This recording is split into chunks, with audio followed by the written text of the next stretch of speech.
મિત્રો, આજના વિડીયોમાં આપણે ટેટ 1ના વિભાગ 5માં પર્યાવરણ અને પદ્ધતિશાસ્ત્રના નવા સિલેબસ મુજબ ટોપ એમસીક્યુ જોઈશું, જેની અંદર આપણે પર્યાવરણ શિક્ષણનો સંબંધ અને શીખવાના સિદ્ધાંતો વિશે વાત કરીશું।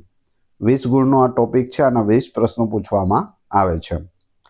પાર્ટ 44 છે। આની પહેલા 43 પાર્ટ અપલોડ થયેલા છે, જેમાં અલગ અલગ વિષયના અલગ અલગ વિડીયોઝ આપણે મૂકેલા છે।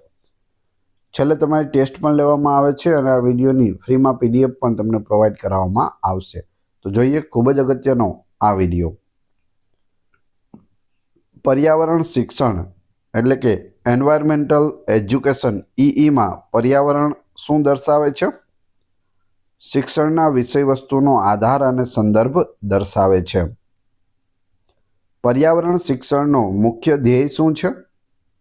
બાળકમાં પર્યાવરણ પ્રત્યે જાગૃતિ, પ્રેમ અને સંરક્ષણની જવાબદારી વિકસાવવી। પર્યાવરણ શિક્ષણને પ્રાથમિક સ્તરે સંકલિત અભિગમમાં શા માટે ભણાવવામાં આવે છે? બાળક તેના આસપાસના વિશ્વને વિભાજન વિના સમગ્રતામાં જુએ છે તે માટે। પર્યાવરણ શિક્ષણના સંદર્ભમાં પર્યાવરણ સાથેનો સંબંધ કેવો છે?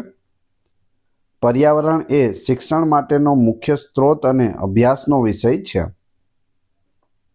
પર્યાવરણ શિક્ષણમાં અભ્યાસની શરૂઆત ક્યાંથી થવી જોઈએ? બાળકના તત્કાલીન અને નજીકના વાતાવરણ જેમ કે ઘર, શાળા, પાડોશથી થવી જોઈએ। પર્યાવરણ શિક્ષણને સફળ બનાવવા માટે કયો અભિગમ અપનાવવો જરૂરી છે? ક્રિયાત્મક અને અનુભવજન્ય જે અભિગમ છે તે અપનાવવો જોઈએ। પર્યાવરણ શિક્ષણના વર્ગખંડમાં ચર્ચા અને જૂથ કાર્યનું આયોજન કરવાનું મુખ્ય કારણ શું છે?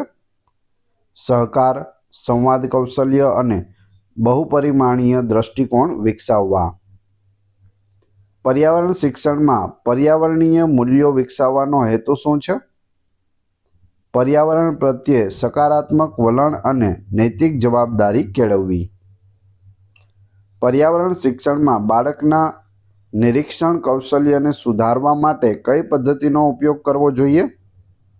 ક્ષેત્ર મુલાકાત અને પ્રત્યક્ષ અનુભવ પદ્ધતિ।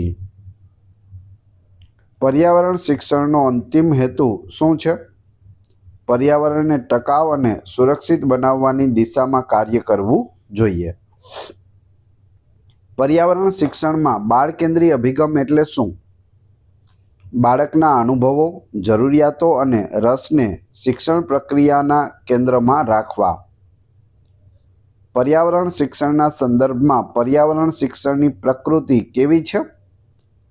આંતરશિસ્તલક્ષી અને સમસ્યા કેન્દ્રિત છે। નીચેનામાંથી કયું પર્યાવરણ શિક્ષણ અને પર્યાવરણ વચ્ચેના સંબંધને યોગ્ય રીતે દર્શાવે છે? તો જવાબ આવશે પર્યાવરણ શિક્ષણ પર્યાવરણને સમજવા, પ્રશંસા કરવા અને સુધારવા માટેનું માધ્યમ છે। પર્યાવરણ શિક્ષણમાં સામાજિક પર્યાવરણનો અભ્યાસ શા માટે મહત્વપૂર્ણ છે?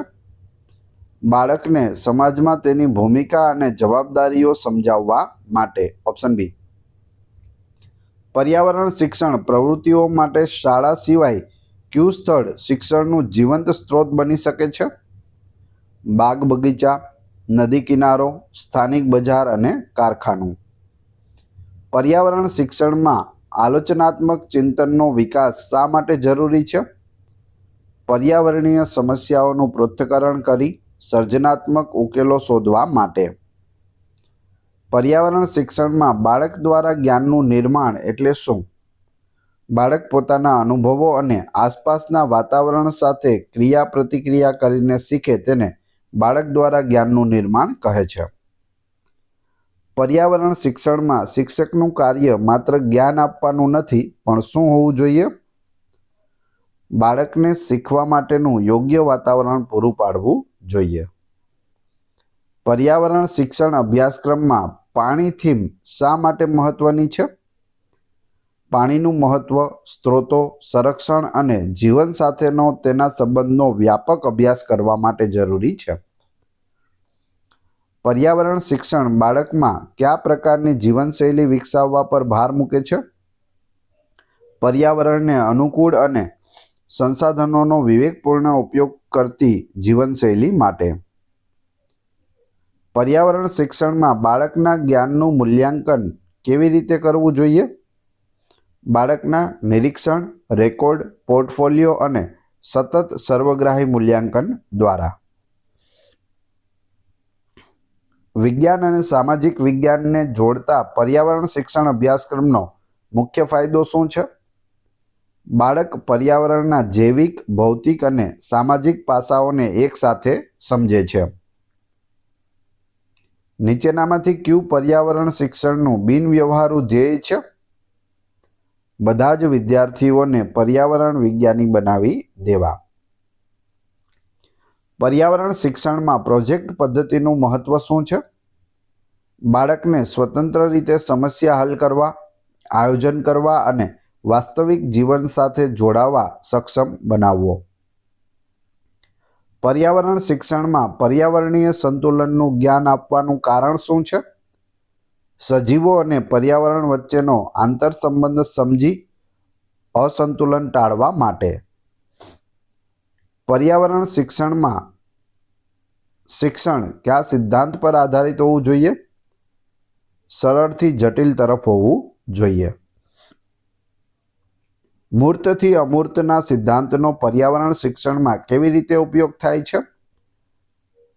જવાબ આવશે, પહેલા બાળકના આસપાસની વસ્તુઓ જે મૂર્ત છે તે બતાવવી, પછી તેના ખ્યાલો એટલે કે અમૂર્ત જે ખ્યાલો છે તે સમજાવવા જોઈએ.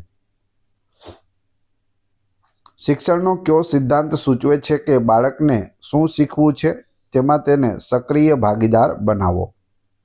જવાબ આવશે, રુચિ અને પ્રેરણાનો સિદ્ધાંત.